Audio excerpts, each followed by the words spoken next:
Welcome to the Sanctuary Podcast.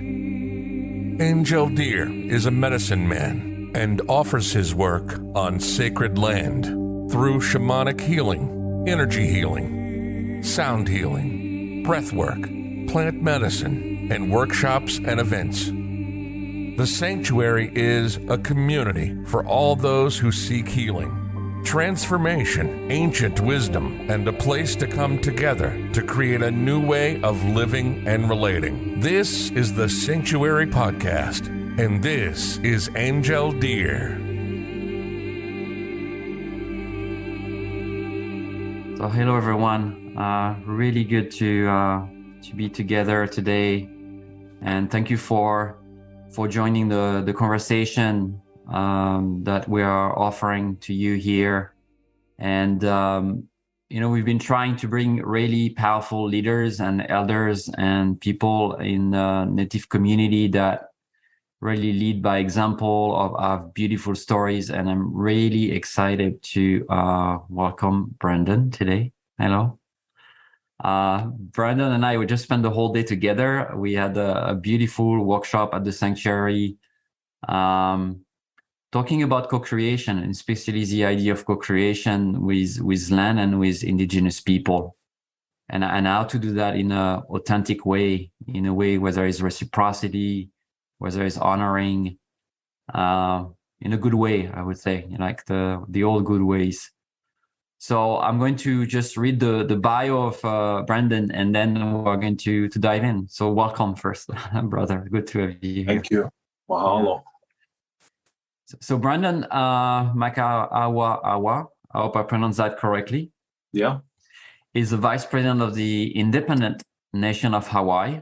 He assists President Denis Bumpy Kanahele in the day-to-day operation of Pu'uhonua O Waimanalo, the nation's sovereign land base, in which they are restoring the ancient and modern technology enable Aupua ecosystem.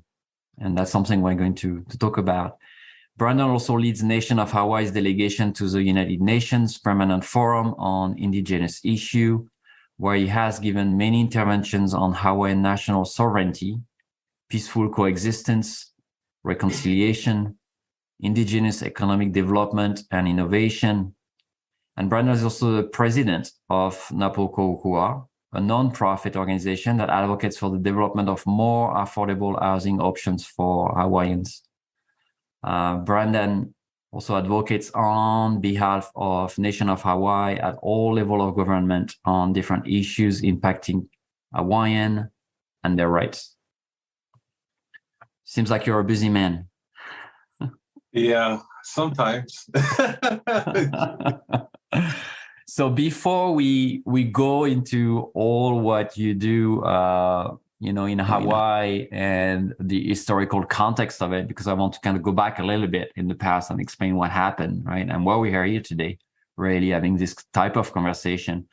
Can you tell me a little bit more about you and whatever you want to share, so people know a little bit who is present today, and, if you have anything you want to share that's more traditional for you, a better way to introduce yourself than reading your bio, you're very welcome to do it. No, that's good. That's good right there, Angel. Mm-hmm. And thank you for having me on your platform and, for today at the Sanctuary. Most people know Hawaii as the 50th state, as part of the United States, but actually, Hawaii was an independent country in the 1800s. We were a fully functioning country. Not just a tribe or something. Mm. We were the first non-European, non-American nation to belong to the family of nations. We practiced diplomacy in the world when it was just emerging in the 1800s. We were innovators. Our last king, his name was David Kalakaua. He built a palace that had indoor plumbing. He had electricity. They had electricity before the White House had electricity. Oh, wow. In the late 1800s, because of the missionaries and our people were highly intelligent. We began to learn how to read and write in English. And by 1878, we were one of the most literate countries in the world. Mm-hmm. And so we were a country that was evolving, that was still rooted in our culture, still rooted in our ways. But we were beginning to evolve into the world, and this is where diplomacy was going on. But at the same time, what was also happening was we were building an economy for our nation, and we had businessmen that were set up here that were actually the children of the first missionaries that came to Hawaii, and they began to buy up land. They convinced our monarchs to turn from a communal land tenure system into privatized land, and our people didn't understand this concept. Mm-hmm. We didn't have a belief in owning land, because we believed that we were the stewards of our lands, and we were the stewards of our waters, and we were the stewards of our animals. But they convinced our leadership, who are the kings and queens of Hawaii, to turn into a privatized land system. And this started the plantations emerging in Hawaii. And so the big plantations were like sugar, pineapple. You guys all know Dole pineapple. That started in Hawaii. Mm-hmm. Dole was actually one of the people that participated in the overthrow, which would later happen in 1893.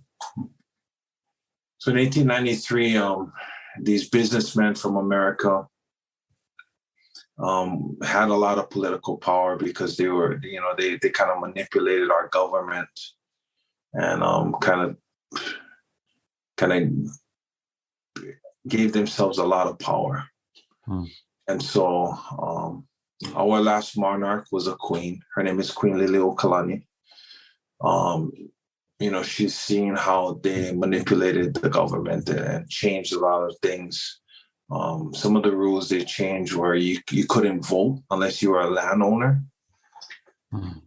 So a lot of our people got lost their rights early on, because we still couldn't grasp the concept of land ownership. And so the Queen wanted to change and ratify the Constitution to make it more equitable for her people. And the day before she was going to introduce this new Constitution that, pretty much would have taken away a lot of the plantation owners' control over Hawaii, they got a U.S. military ship to land its troops on our shores for the first time. And they proceeded to march down to Iolani Palace, and they held up our queen, and they held up our government, and they overthrew us. And our queen, instead of choosing bloodshed and instead of fighting, which they could have done, because it was only one ship with, about 100 soldiers, we had way more than enough to take them out.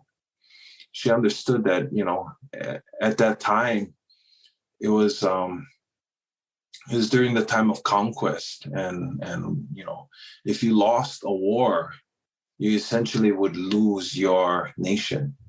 And so she knew that they were trying to goad her and her country into war so that they could take over. Because if we fought and if we defeated them, and America had to defend itself and defend its honor, then we would have totally have lost our sovereignty back in 1893. So she didn't. When they came to overthrow her, what she did was she placed her kingdom in the hands of the president at that time, Grover Cleveland, who was good friends with Queen Liliuokalani. And at the time, when Grover Cleveland heard of what happened, because this was all people making these moves on behalf of themselves and business owners. They didn't get no approval from Congress to go to war, or the president to go to war and attack this free, peaceful, independent country. They did this on their own. President Cleveland heard, and he didn't like it. What ended up happening after 1893 was he lost his presidency to a different type of president, and his name was William McKinley. And William McKinley believed in manifest destiny. He believed in America should spread out and spread into the ocean and spread around the world. And so when he came in, President McKinley tried to annex Hawaii. And so when they overthrew us, the people that overthrew us declared themselves the new government, the provisional government, and then they became the Republic of Hawaii. And what they were going to try and do is annex Hawaii to the United States through a treaty of annexation, because that is because we didn't lose a war. The only legal way for a country to be acquired by another country is to have a treaty of annexation. And they went to Washington and they were lobbying all their friends there. They had money, they had influence, and they were gonna create a treaty of annexation where Hawaii was gonna legally be taken and put under the United States. Well, our queen and some of her people, they didn't want that to happen. And so what they did was they organized themselves and they created this petition, and it's called the Ku'e petitions. And Ku'e means to resist in Hawaiian. And at the time we had about 40,000 Hawaiians living. They went around in 1897 and got our people to sign these petitions. And you got to imagine at that time, we didn't have roads going all the way our islands, connecting all our villages. Some of these villages were so remote that you actually had to get to them by canoe. You had to sail to them. So when the petitions were done, they actually got 38,000 out of the 40,000 that were living to sign these petitions against annexation. And our queen took these petitions in 1898 to Congress. And she began to lobby, and she began to say that our people didn't believe, in this treaty of annexation. They wanted their country back. And what she was able to do was actually turn Congress. And in order to have a treaty of annexation, you have to get 2/3 majority in Congress, and they had 2/3 majority in the beginning. But when she presented these petitions to them, they lost the 2/3 majority. And so there was never a treaty of annexation to legally acquire Hawaii into the United States. And so what ended up happening was they pushed through a joint resolution and they just took Hawaii. It's I'm just, I've never heard the detail of that story, and I read about it, and it's just so poignant to hear about it from you. I'm guessing what was obviously the queen, was very wise in how she was seeing what might happen, if there was a war or if there was resistance. But I wonder what was the reaction of the people. Because, in many histories or many territories, when the United States came, right, a lot of people just rebelled, went to war, and then the US took over, right? It happened in other places in the world. So do you think that non-resistance, that kind of way is very deeply ingrained because of the way of living of people, the way of believing, or they were just following their queen? What is that people didn't just rise up and say, hey, we're going to kick those people out? I think, well, first of all, our people believed in our queen. They believed she knew, what she was doing. It wasn't like all of our people were happy and just were with being peaceful. some of our people were ready to revolt and rebel and go to war. And these people were quickly kind of scooped up and arrested and put into prisons and then with being hanged and treason and all of that.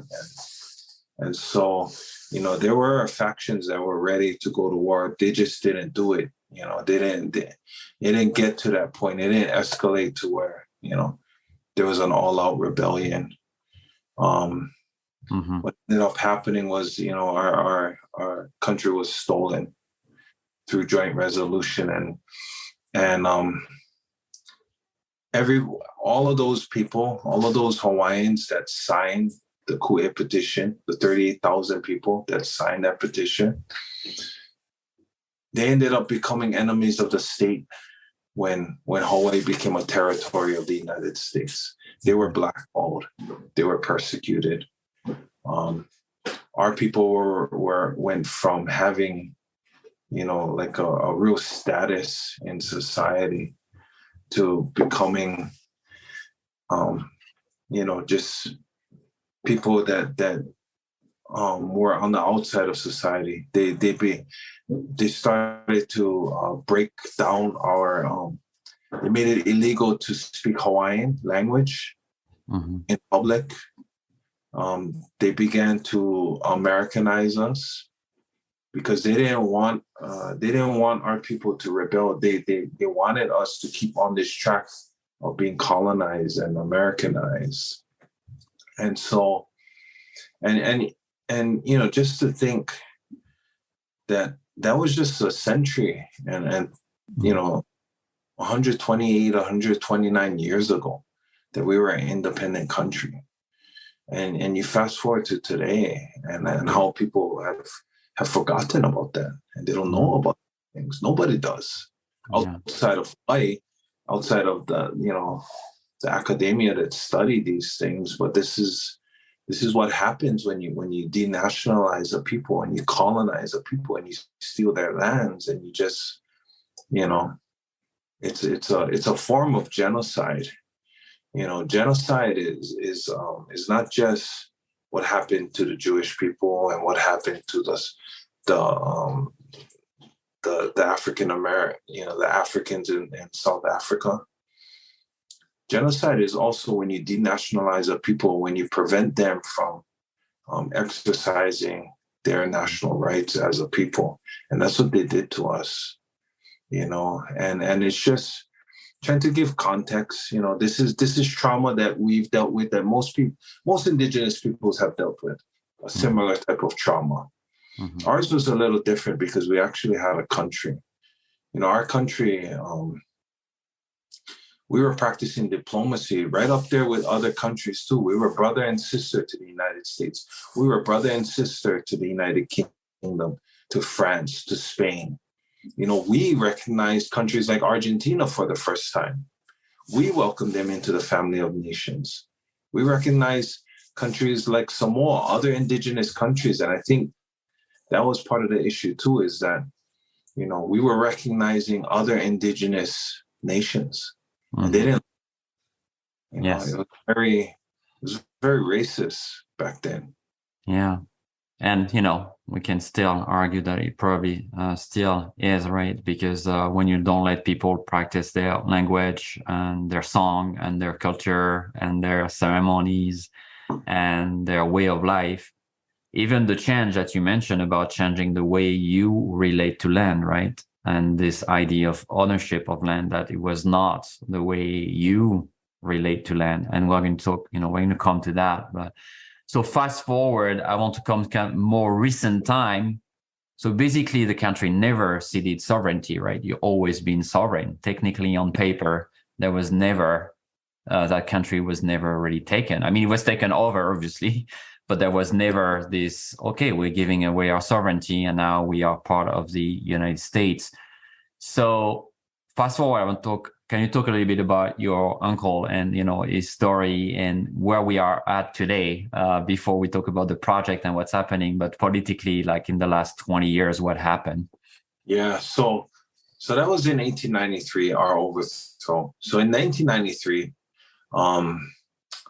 there was an official law, an official apology from the United States that came out, and it's called the Apology Law. It's U.S. Public Law 103-150, and in this law, America actually apologizes for the crime of the overthrow, and they apologize for their part in it. And what they do is they apologize for the 1.8 million acres of kingdom lands that they took from our people.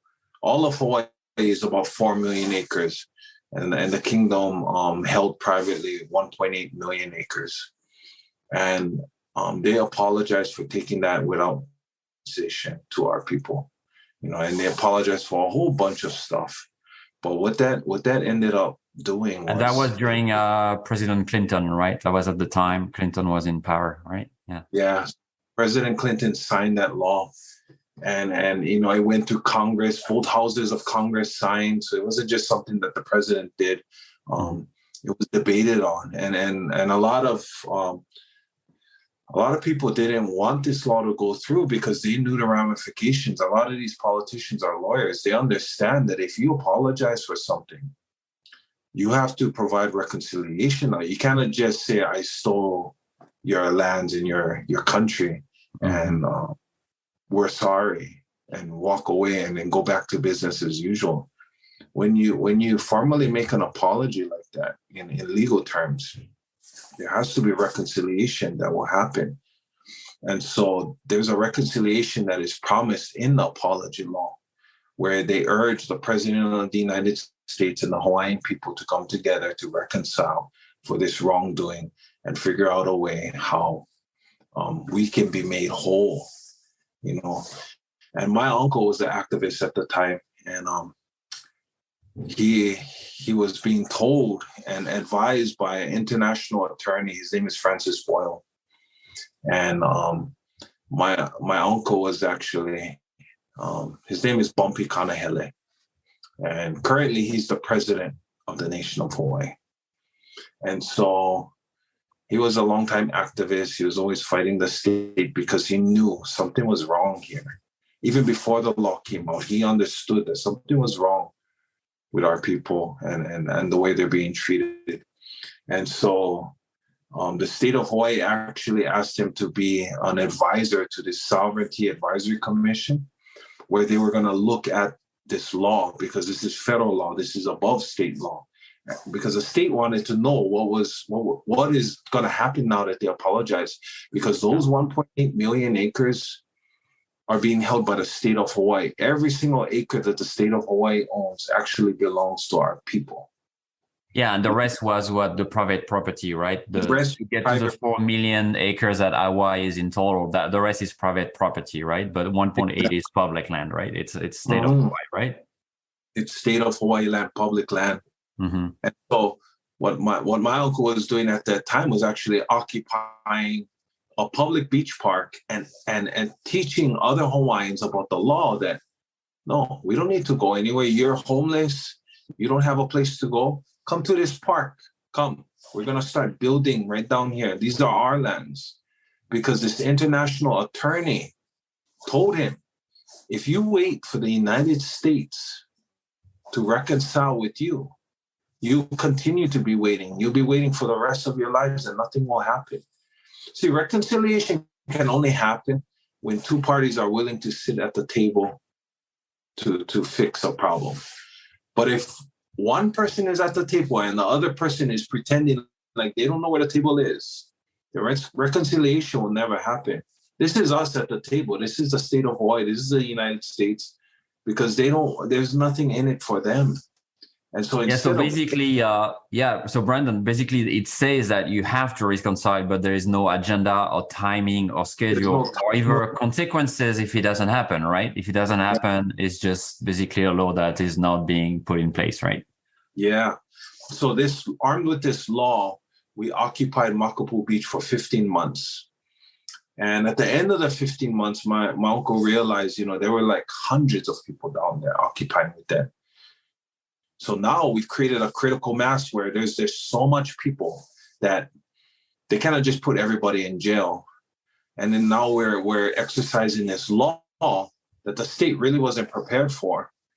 And so we finally had leverage.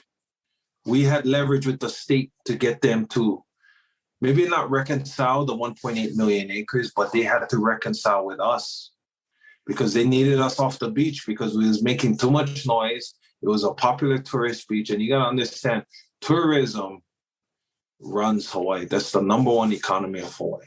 Mm-hmm. And so the state of Hawaii had to do something. And so what the state did was they gave us 45 acres in the back of the mountains where nobody can see you. Back on nearest to the mountain range, nearest the watershed, up at the top. And they said, okay, we'll give you these lands if you promise to leave.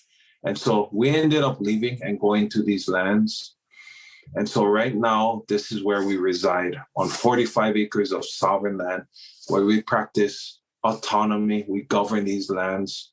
So our nation right now is about 45 acres big.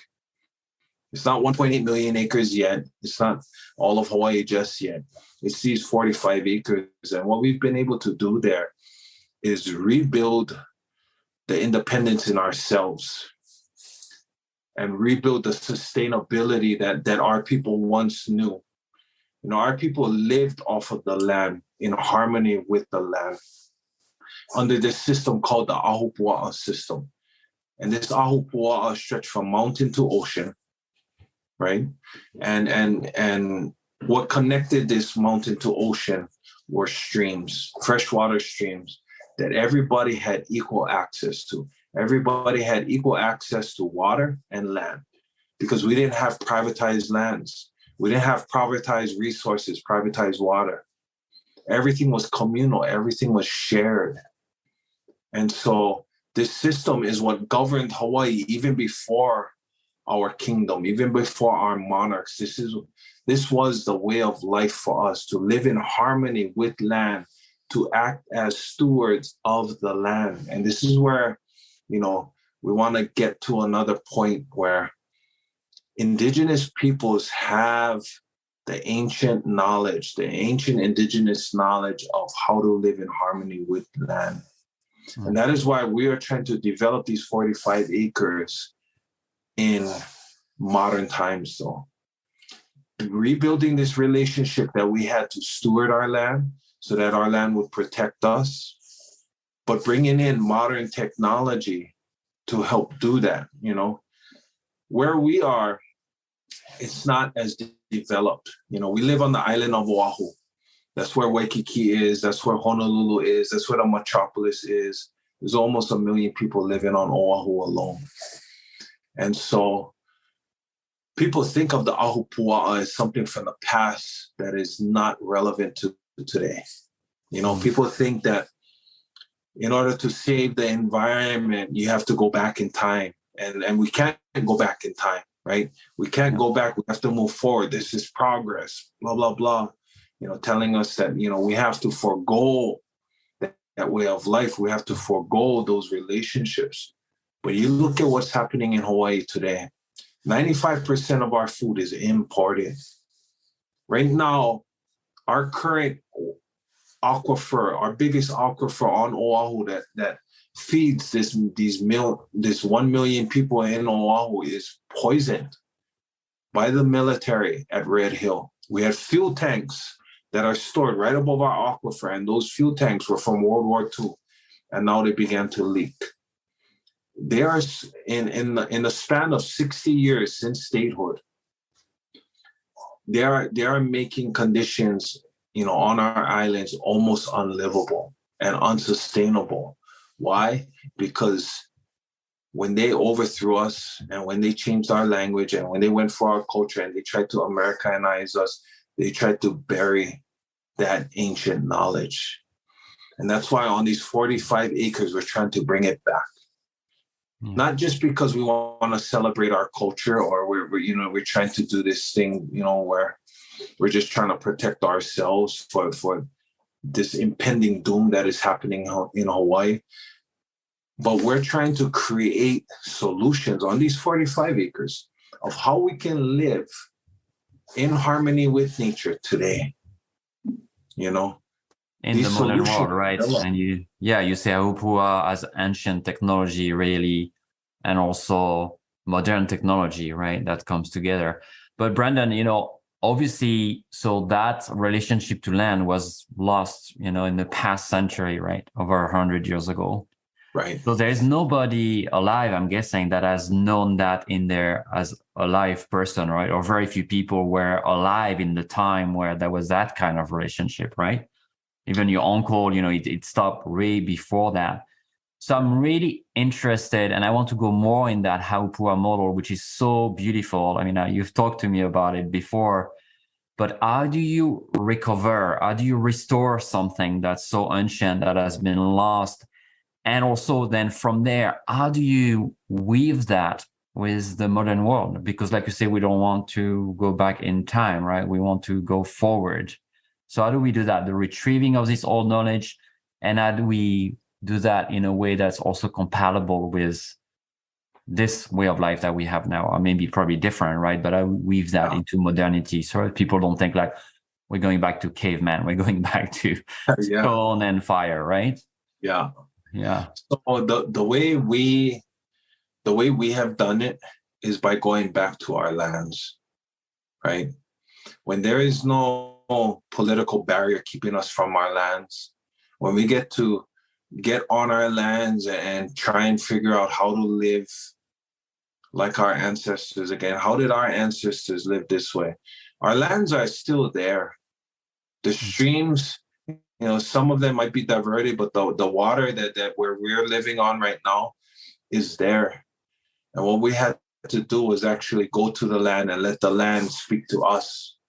Because this connection that we had to our land, even though we weren't there, and this has happened, over 100 years before we were even thought of, the DNA in the indigenous brain and inside of us, as soon as we connect to our land again, it begins to speak to us in a way where we can understand, and not in a like science fiction way or like a fantasy, but actually observing the stream, observing how the water flows, observing where is the flood areas, where would be the right place to put our farm areas, where would be the right place to put the houses. So let me kind of give you a picture of what an ahupua'a looks like. So the ahupua'a starts at the very top of a mountain range, right? Right where the clouds kind of kiss the mountains, and right where the mountains kind of penetrate the clouds and begin to the clouds begin to precipitate, and then they fall onto those top mountain ranges, and then from the mountain ranges they go into these little channels, these streams, and then they come down the waterfalls. And then when they come down the waterfalls, then they go through our forests, which had ancient woods that we would use to build canoe, that we would use to build altars. A lot of these woods don't exist anymore because they brought in foreign plants and trees and just took over the whole area. So when we go through these forests and the stream would be coming down, the stream is heading towards the ocean. That is its only goal, is to flow down to the ocean.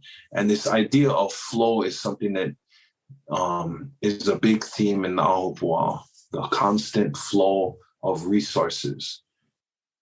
And water was our most precious resource when you live on an island, or when you live on Earth, actually. Water is the most resource. We didn't have gold, we didn't have silver, we had water. That was the most precious resource. And the Hawaiian word for water is vai. And the Hawaiian word for rich or abundant, somebody that is rich or abundant, is vai vai. Water, water.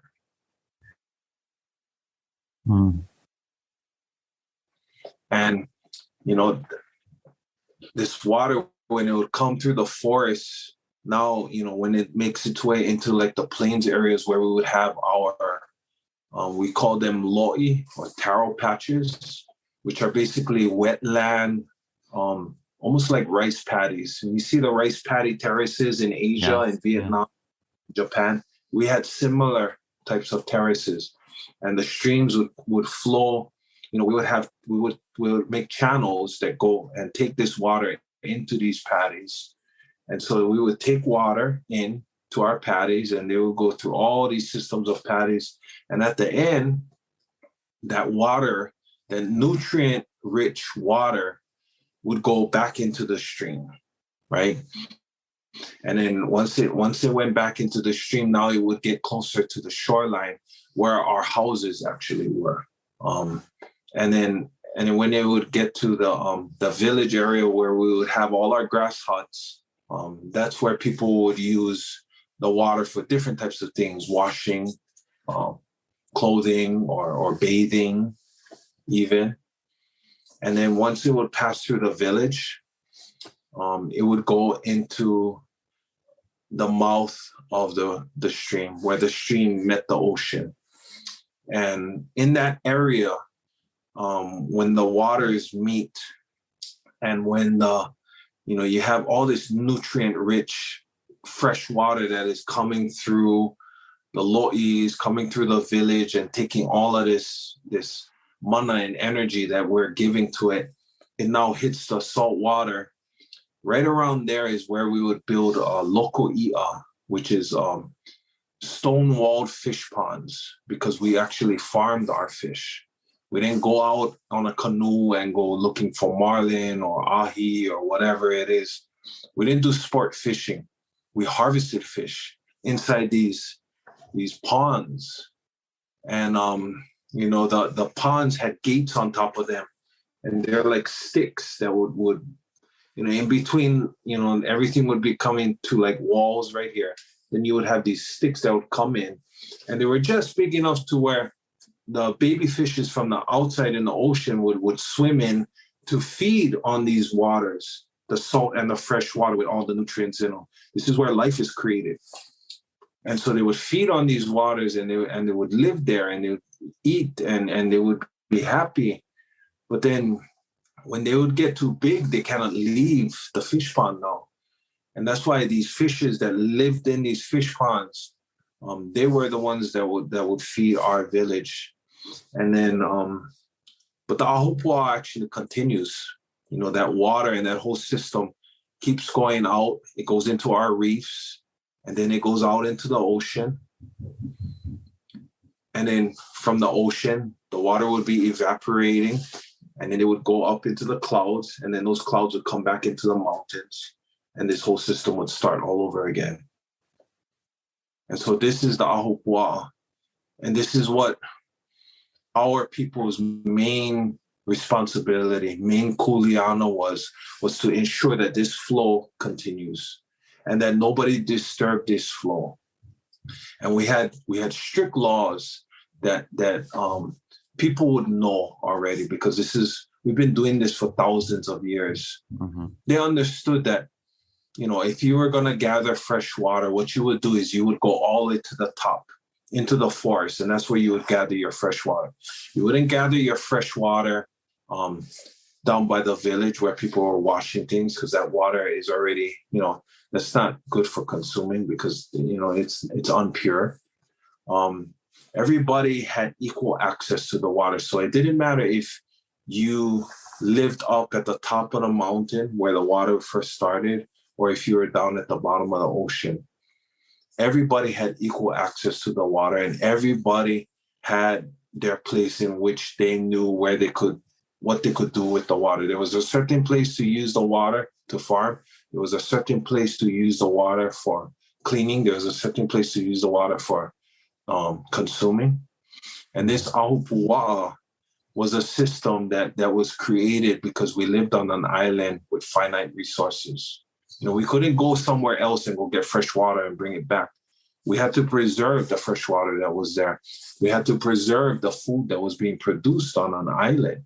We don't have huge flat areas where we can just produce all kinds of food and all that. We only have certain areas, so you have to make do with what you have. And And these ahupua'a that we build, they weren't the original builders of this was nature. Nature showed us where the ahupua'a and the floor and how everything was going to go, and we started to live around these areas. So we wouldn't build our houses in low areas where the waters would constantly flood. We would build them up, kind of away from the waters. We would situate ourselves as near nature as possible, but also with the understanding that nature will do nature things. So, if some sort of disaster would happen, our people wouldn't be put into danger. And that's why, out of all the stories that we've had in our history, there's very few stories about natural disasters killing off a whole bunch of Hawaiians. Why? Because we paid attention to nature. So whenever nature moved, our people were agile enough to change. At points in times, rivers and streams move because of different types of climate changing or different types of topography. Things just change.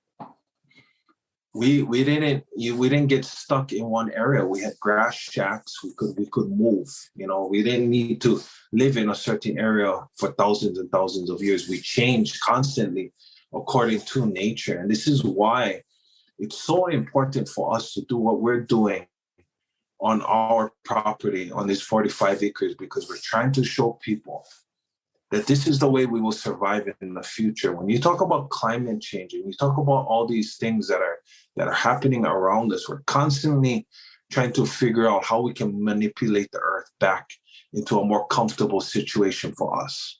It's getting, the world is getting more warm, so we're trying to control our carbon because we want the temperature to come down. Some of these changes that are occurring, it's being caused by pollution, but it's also the earth. The earth cools and warms over periods of time. There's nothing you can do about it. What we need to do is learn how to change and adapt and put our efforts into there. And so when we talk to other peoples now, it's not just the Hawaiians that had this system. Indigenous peoples, wherever you live, there was an indigenous people that used to live there for thousands of years. We need to tap into that knowledge. We need to understand the way they lived. And not all indigenous peoples remember that. Just like us, we didn't remember that. We didn't know how to do that. The way that indigenous peoples will remember is if you put them back onto the land. And so it's so important that we rebuild this relationship that we have with indigenous peoples and indigenous knowledge, because that is what is going to protect us in the future. I came to New York just this past week for Climate Week. And there was a lot of conferences, a lot of people I've seen. And I heard a lot of times people talking about indigenous peoples, and we need to learn from indigenous peoples and blah, blah, blah. And they have indigenous peoples opening up the conference with prayer and chants and all that. But then by the time you get to the end of the conference, there's nothing about indigenous peoples.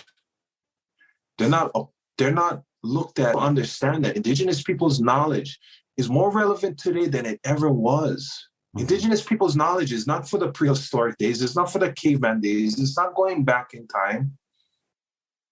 It is evolution, because our people understood that we need to have a really close relationship to nature. And we also need to give back to nature. We need to feed nature. Just like our people on the Ahupua'a, we contributed to nature. We grew abundance on nature. It wasn't just nature growing itself and doing itself. When we took something from nature, we gave back, we gave more. And in our ancient creation chant, the Kumulipo, it talks about everything being created. This chant is about 6 hours long, talks about all the animals, all the sea creatures, the flying creatures, the land creatures. It talks about all these things getting created over time. The last creature that is created is us.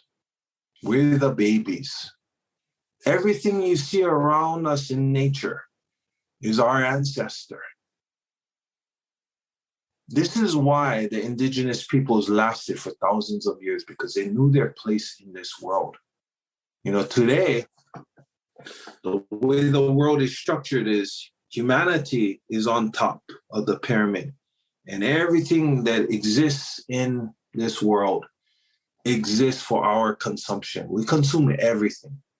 Animals, plants, minerals, all of it for us. Whenever we talk about climate change and all of that, they're talking about equitable consumption. They're talking about how do we consume in a more peaceful way and all of this, blah, blah, blah. Everything is not made for us. That's what we got to understand. It's we have everything wrong. We have everything in the opposite direction. And that's why in our mentality, we're on the brink of disaster, because we know that that's not right. You cannot just take from something and expect that to always be there, Well, eventually you're going to run out. And this we understand because we live on an island with finite resources. We cannot just mine and take every, inch of this land without there being some sort of consequence. So we had to learn how to feed back the land. If we're going to take, we have to give back. When you go to the store and you get the little tray where it's take a penny, leave a penny. Well, we the guy that always go there without any pennies, and we constantly just taking all the pennies in there, and we use that. Well, it's getting to the point where there's no more pennies to take. We out of pennies already. And we have to change the way we live with nature, with indigenous peoples. And also at these climate conferences, I see it all the time in Hawaii. You have environmentalists, you have conservationists. They want to save the environment. They want to save this plant. They want to save this animal. They want to save all these little things. But they don't talk about saving our people, the indigenous peoples. They want to save these things for their own use, but they don't want to save us. And the indigenous peoples and the land and the animals go hand in hand. You have to save them all. We have to do it all together, because they're the ones that are going to guide you out of this. This animal that you're saving is not going to tell you how to survive on this planet. They cannot speak. These trees and this fauna that you're trying to save, they cannot give you any advice of how to live in harmony and how to save yourself. The indigenous peoples can, but you don't see that. You don't know how it begins. The reconciliation that happens when indigenous peoples get back to their lands. They feel supported. They feel empowered. It's a powerful thing. And what we're doing on our land is just an example of something that can happen that we want to see begin to be successful, so it can be modeled, so it can be shared with other indigenous people, so it can be shared with other communities. Because the people that's going to have to help us in Hawaii are the non-indigenous peoples. Everybody that came here and is profiting off of our demise and our oppression, we have to forgive them and work with them to try and figure out how we get ourselves out of this mess. We're done listening to them because they don't have any more solutions, and their solution is just make more money, and then we're gonna figure them out and buy our way out of this. You cannot buy your way out of a natural disaster. You cannot buy your way out of the climate change that is happening, the oceans rising. You're gonna have to learn how to adapt and live in harmony and bring that balance back that we once had. You're listening to the Sanctuary Podcast with Angel Deer. While you're listening, Browse the website at www.thesanctuaryheal.com. Yeah, and I'm so touched, and thank you, Brandon, for sharing all that about the Pu'uhonua ecosystem and system. And I really love this part where you talk about this connection, right? Which is really what it's all about, your connection to the land, right? And because the land has been with you for millennia, the way she can speak to you and the way you can speak back and the way you know how to give back is unique. And that's something that Indigenous people carry in their DNA, right? Carry in your spirit, carry in your chanting, in your creation stories, in everything. And there's something really profound there. And I have a feeling, that Pu'uhonua, which is that, the river's flowing down, but it's much more than that. It feels very much about rewiring the mind, right? The spirit, rewiring our relationship with each other. Can you talk a little bit about that? How Pu'uhonua is an ecosystem for the mind, body, spirit, for a community, right? That's beyond just the nature flowing of the river, right? But going a little bit beyond that. Yeah, so it's, we're rebuilding a physical ahupua'a, but really ahupua'a is a mindset. It's learning how to live with others and being accountable to others. Like I told you earlier, we had strict laws that prohibited you to use the water in a bad way. So you wouldn't, so that the water that fed people to drink, you wouldn't go above them and take a piss in the water or do something to dirty the water, because that would affect other people. So, and if you were caught doing that, then you were dealt with swiftly, just like nature. If you walk off a cliff, you got what you asked for. And it's the same thing in Hawaiian law. It was swift punishment because you knew better as a person. You knew that what you did would affect somebody in a negative way below you. So we had places where if you violated these laws and you were caught, you were dealt with swiftly. But also we had places called Pu'uhonuas, which are sanctuaries that you could actually run to. And if you made it there before they got you, after you did these things, you were taught how to reform, where you went wrong. And when you learned that and you understood where you went wrong, then you were allowed to go back into society. You are a reformed person. But really, it was about understanding that everything is shared. Since everything is shared, in society, water was free. The land wasn't owned by anybody. Since everything is shared, everything you do affects everything around you, not just the environment, but the people, the lands, the waters, the animals, and so it's this mindset of being able to have aloha to share with others, being able to have aloha to understand that, I'm not going to abuse this stream. I'm not going to abuse and take more than I need because this is supposed to be for others. There's more than just me in this world. There are other people. When we went out to fish, we didn't go drag a net and pull up, 1,000 fishes. We could, they were all in this fish pond that we created. It was just going in there and we can just scoop up as many fishes as we want. No, we took one fish because that was enough for our family for that day. There was no need to hoard, because who is going to hoard when there's abundance growing all around you? And the way we kept this abundance from happening and coming and constantly having all of this is because we only took what we needed and we didn't take any more. And this is what fed the ahupua'a. This is what giving back to ahupua'a was all about. And so now you can apply that to everyday life. There's a cause and effect to your actions. If you constantly take from things and you don't give back, then your life ends up to, things start to deplete because people are getting tired of you just using others. It's a way of life and sharing.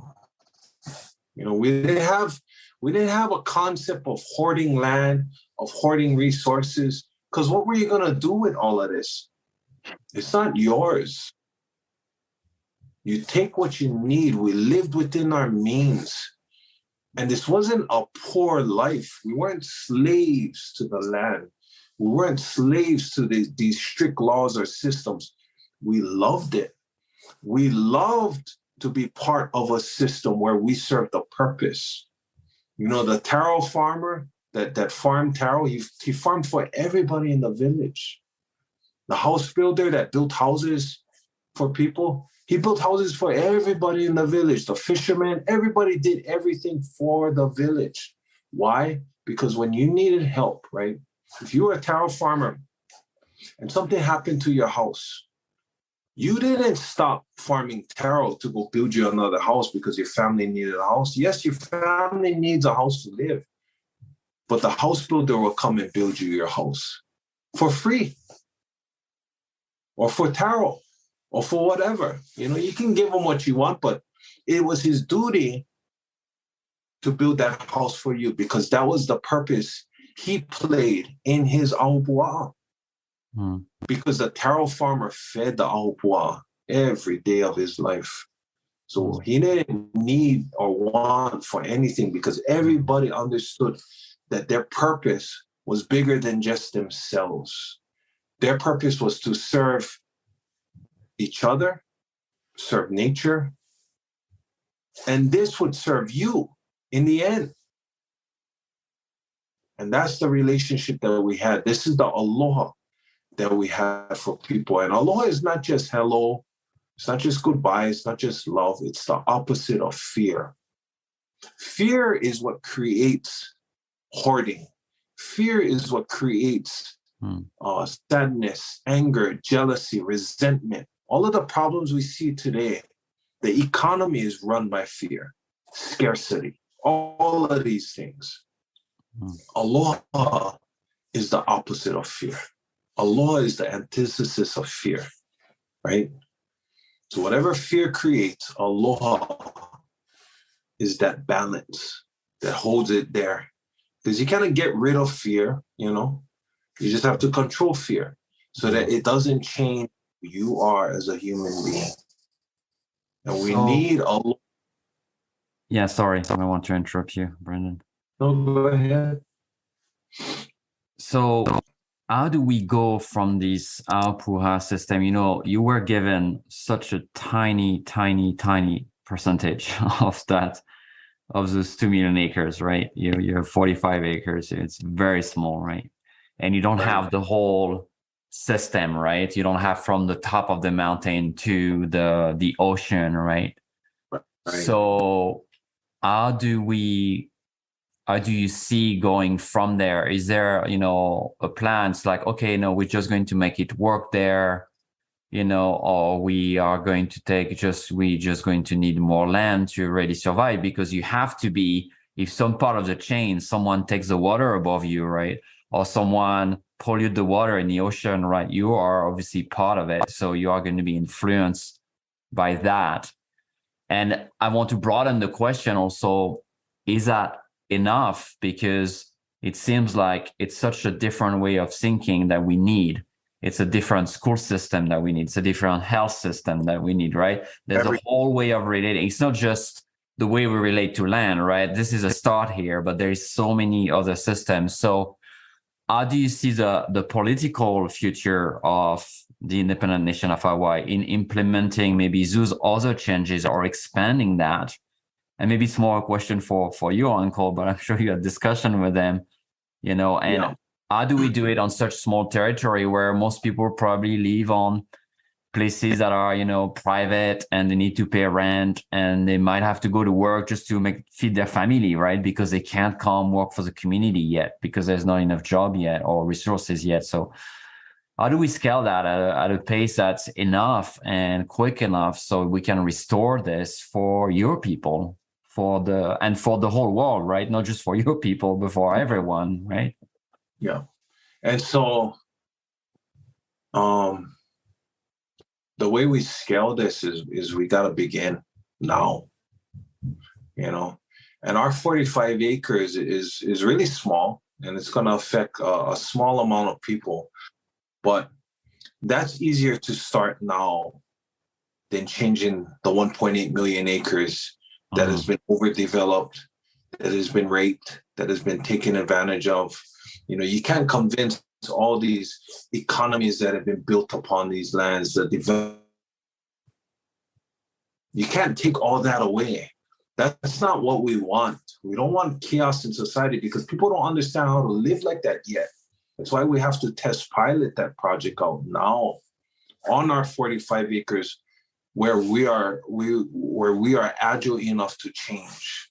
Like I said, we need to get into the mindset of being agile to change. So and being at one with nature, we have to be able to change as quickly as nature changes. And so on this 45 acres, we want to test pilot these technologies that can help redevelop our ahupua'a in our area, but also we can bring in people from the government, from the state, from the United States, from other indigenous tribes, from other people that are non-indigenous that are just looking to rebuild this relationship again and create a different way of life because there is no other choice. We have to build out our area first now because we have the area, we have the government that wants this to happen. No other government in the world is talking about this type of systematic change in which we all share with each other. We don't have privatized land in the nation of Hawaii. Everything is communal.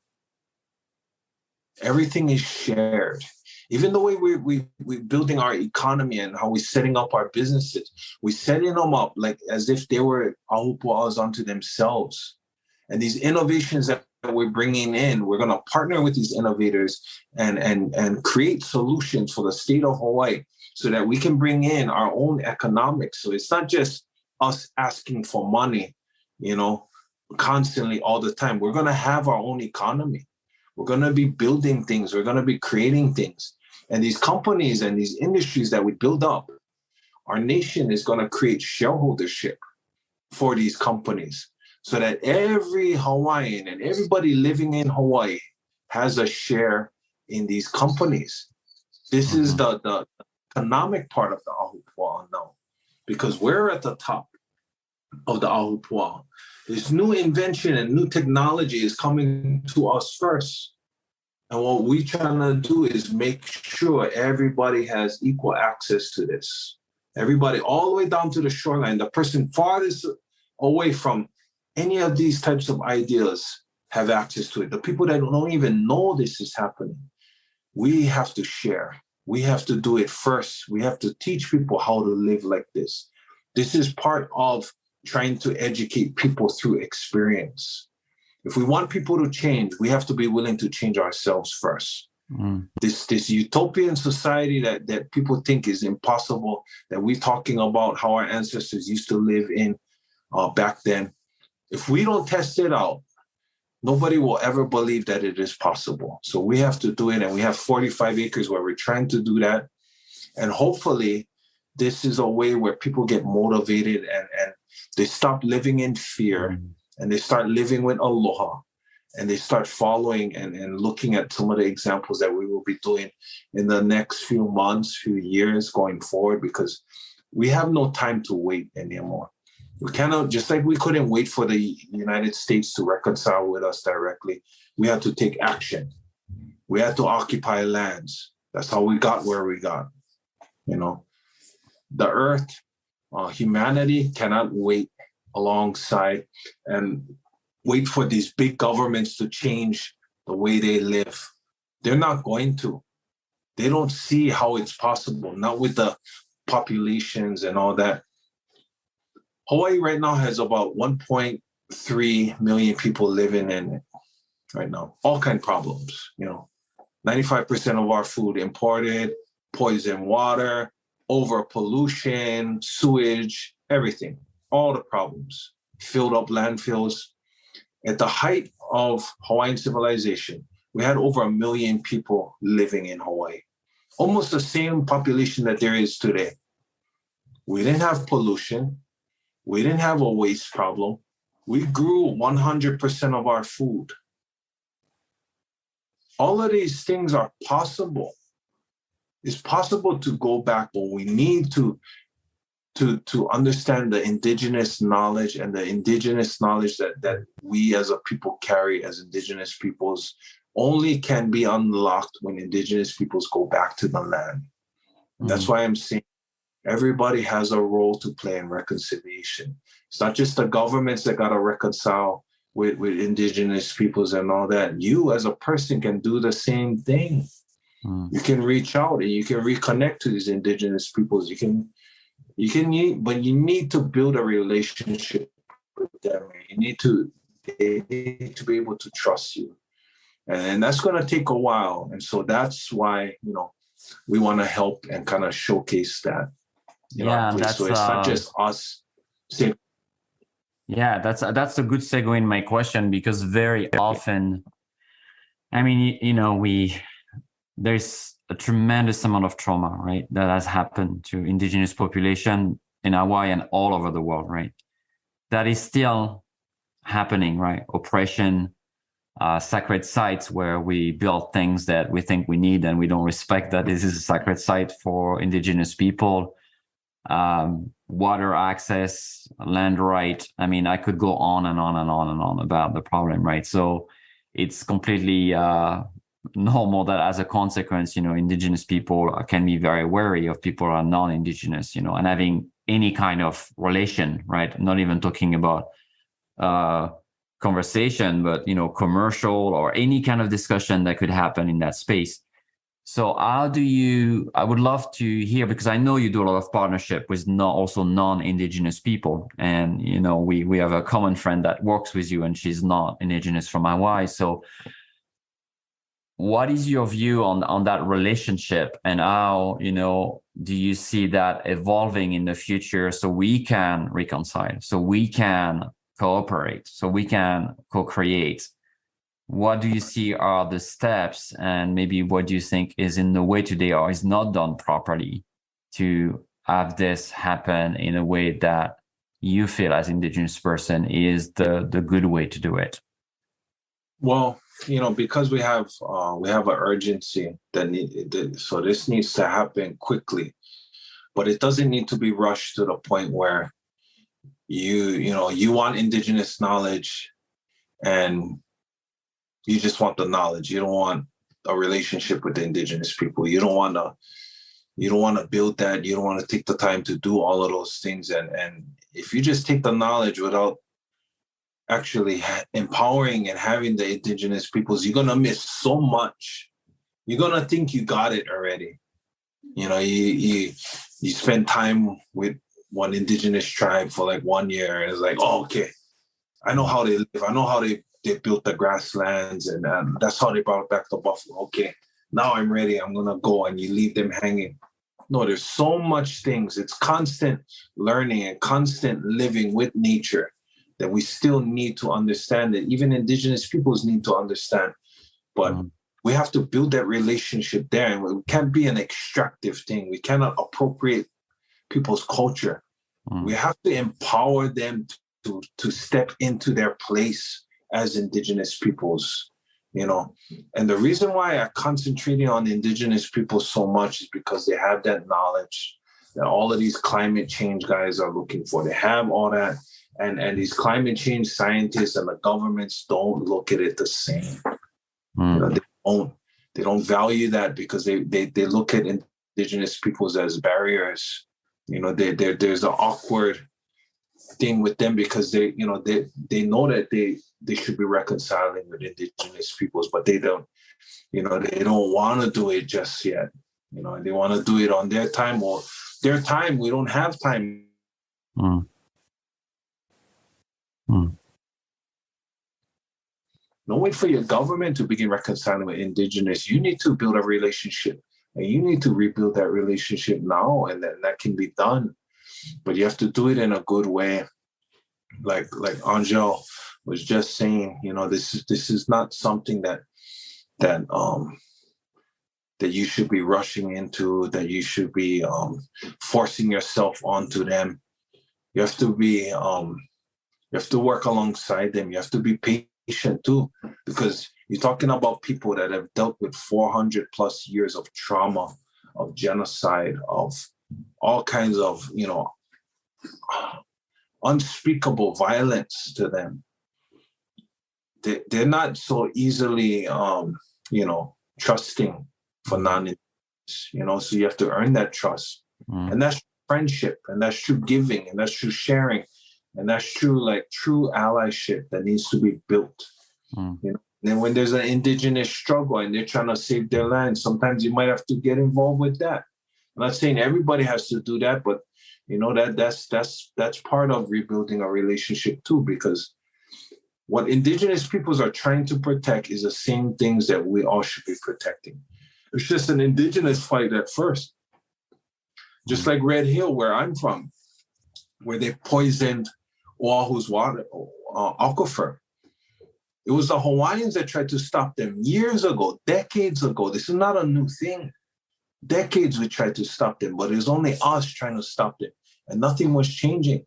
Everybody was happy just going along with it. Okay, it's working. But now it started to affect the first families that the U.S. Navy poisoned was their own families, their servicemen who live in the village below that aquifer. Their bases located below that. They were the first people to suffer. Not us, them. And now they know. And now they see. But it took them being affected for them to understand what we were trying to save, what we were trying to stop. People have to understand that everything we do, everything we take from this planet, every luxury that we have, that we don't even question where it came from. We don't even question, all of these things and that we have today. Where did they come from? Whose land are they stealing that resource from? Which land are they poisoning from? We don't think about those things, but we have to, because if we live in this global ahupua'a, what we do affects everybody. And so we have to just change our way of thinking, change the way, and become more conscious and more thoughtful about these things. And it can start with the Indigenous peoples, because we're living in a crisis right now. Climate change, and our planet is changing. The peoples have that knowledge that can see us to the other way.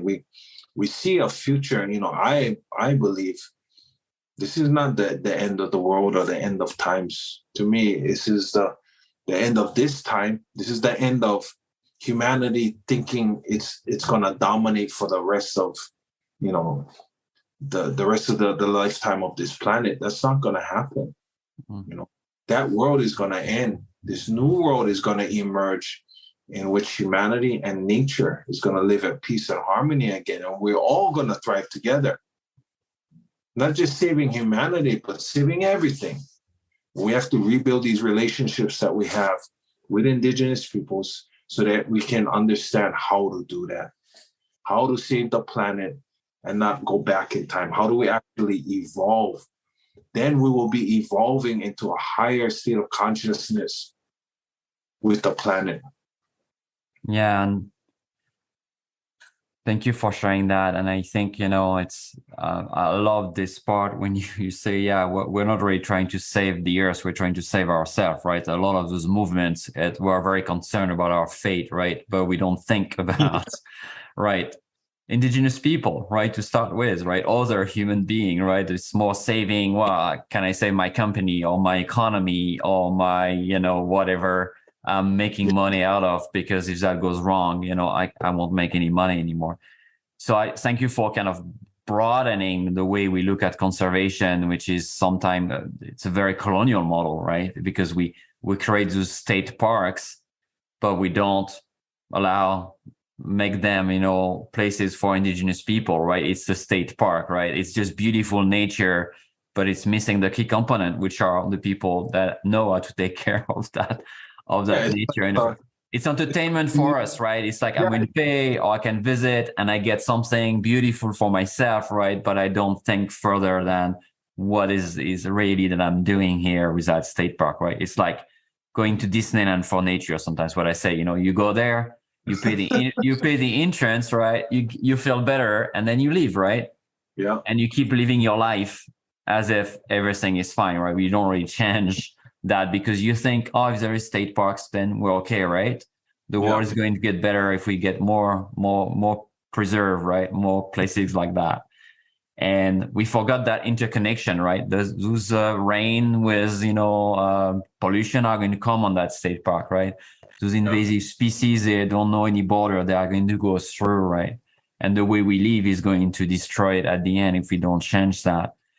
So, I feel very much, and I have moments like that personally where it can feel pretty doom and gloom, pretty dark. I know a lot of young people, especially, that are growing up in this world, when they start to realize what's happening, can feel very stressed. There's a lot of anxiety for many people about what's happening. So I want to kind of finish our talk today about talking a little bit about hope, or what do you see? You say, well, us indigenous people, we've seen that. We've seen collapse, right? We've seen ice age coming and going. We've seen drought and other things. Here we're experiencing at a fast pace, right? Like nature never changed that fast. Mm-hmm. So how do you keep yourself hopeful, or what do you see as sign of hope, or what do you want to share with people that are going to listen to this talk about how to stay in good spirit, right? How to stay, joyful, engaged, feeling being, so we just don't close our hearts and we can respond to the crisis with a lot of heart, but without the collapse that we might experience if we feel the tremendous amount of losses and pain that is happening as we speak. How do you do that for yourself, and how do you think we should do that to stay in that vibration, I guess, that hope, that love? Well, for me personally, I used to feel like that before I started doing this work for the nation, before I had the ability to go back on the land and to do the things we're doing. And what gave me hope is when I started to give back to the land, and when I started to be of service, and when I started to be a true steward. I started to receive the blessings of whatever God or spirit you believe in. I started to receive these things because I was beginning to give now.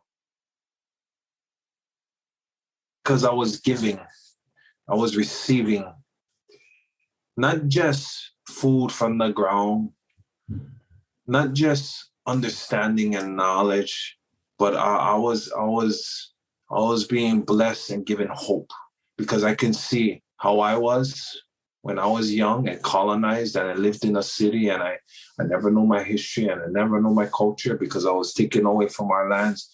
We didn't have access to any of that. When I was able to go back onto these lands and learn from the land and from nature and from my elders that are starting to do this work again, that is what built up the hope, was when I began to give back to that.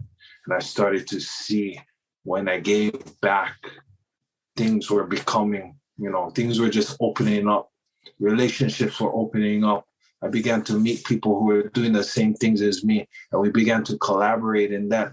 So this world didn't feel as hopeless as it seems. And now I actually feel like this is our blessing. This is the way that Indigenous people will finally get reconciliation, will finally get seen, will finally be noticed, will everything will finally be acknowledged, because we will take our place amongst nature as the stewards, not take the place of our oppressor, and now you have to be below us, and we're going, okay, it's our time now to rule you. That's not what I'm talking about. I'm talking about bringing Indigenous people up to your same level, because right now we're down here. We want to be here with all of you. We want to go into this future together, playing our roles together. Just like I said in the Pu'uhonua, everybody has a role to play. Indigenous peoples and yourselves, the people that live in this modern world and trying to find who they are and what is their purpose. This is your purpose now.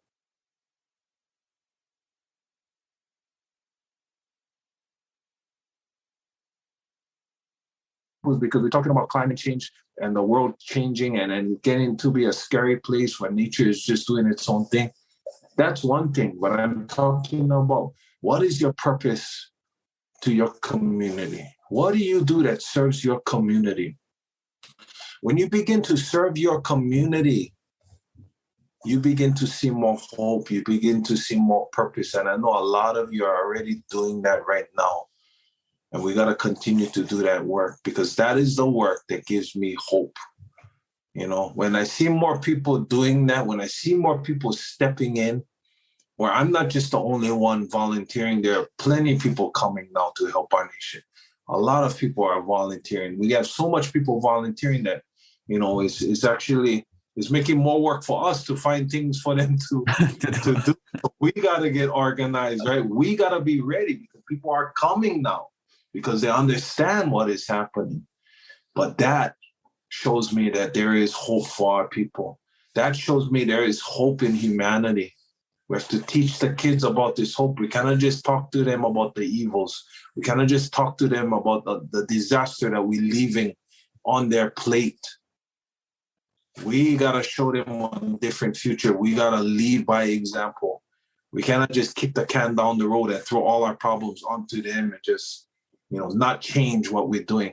We all have accountability that we can do ourselves. We have to begin serving. We have to begin stewarding. We have to begin giving back. It's not all about us anymore, gang. It's about all of us sticking together and getting through these times together. And I tell you, when we can do that, a new world will open up for us. Everybody that is not ready to do this, you cannot change those things. They don't stick with nature in these next few years. They don't begin to rebuild this relationship. Life is going to be very different for them than it is for us. You have to rebuild these relationships. You have to understand your purpose in life. Your purpose in life is not to serve just yourself. Your purpose in life is to be of service to others, to be a steward. And when you realize that, you'll have hope for the future. Thank you. I'm feeling this so deeply in my body and in all of my being, and I'm sure people listening, are feeling this. You're right. An elder from Peru told me last time I was there in May. He said, it's like I see all those new AG or new communities, they're all praying for the earth, right? Everybody's praying for the earth, but nobody's planting a seed. And he was like, for me, in my community, we pray for the earth. Obviously, we pray for Pachamama, we pray for the mother. But he said the biggest prayer you can do is to learn how to plant a seed of corn, because corn is king in Peru, and it's the god, right? He said if you know how to plant a seed of corn, if you know how to take care of the corn, that's the biggest prayer you can do for the earth. Like seeding the earth, right? Planting, like taking care of her. And I can feel that in the way you talk about service, in the way there's this immense love for the land, and in the way of the relationship, the level of relationship you are talking about. that giving back. That's really powerful. So thank you for sharing that. I can't wait to come visit to see your project. Give me one more person to do something about. And so, yeah, I don't know if you have anything to share, but I want to give you some of the last word here, Brandon, and I want to thank you so much for sharing your wisdom and spending time on the land at the sanctuary today with me. And I know people were so inspired by what you shared. But I want to leave the end to you, to the last word, whatever you want to share, and then we'll just say goodbye and thanks to everyone. Okay. Thank you to everyone listening right now. I know your time is valuable. Everybody's time is valuable. Thank you, Angel, for opening up your land, opening up your platform, opening up to receive this message. And I just want everybody to understand, you don't have to fear the future. You don't have to fear what we have no control over. What you do have control over is yourself. Get in touch with yourself. Understand who you are and what purpose you play in this world. Be of service to others. Be of service to nature. Be of service to animals, to water. Rebuild that sacred relationship that you have with them. Give thanks to these things that you have. Like I said, we are the youngest species on this planet. We are the child. Everything is our ancestor. When you consume, give thanks for that. But understand that relationship that you took, and that whatever you consumed needs to be replenished. So begin replenishing. Whatever it is. Sometimes you cannot replenish what you take, but replenish something. Start somewhere, wherever it is, even if it's replenishing reconciliation to Indigenous peoples, reconciliation to people that are oppressed, reconciliation to people that don't have what you have, your blessings. The more blessings you give, the more blessings you receive. That's just how this world works. And you believe in that future because we have hope in that future. And if you do that, we'll see you on the other side. There's no fear. You have the keys you have right now. You have the lessons you have. You know how to do it. So, thank you, Angel. Thank you, everybody. Thank you, Brandon. Thank you, everyone. Yeah, much blessing to all. You've been listening to the Sanctuary Podcast. Thank you so much for listening. Remember, we're a source of talks about spirituality, personal transformation, energy healing, shamanism, and earth-based practices. For more, visit thesanctuaryheal.com. On the website, you can find out about our events, our retreats, healing offering, our spiritual blog, and you can also register for the newsletter. Again, visit thesanctuaryheal.com. Till next time, this is the Sanctuary Podcast, and Angel Deer signing off.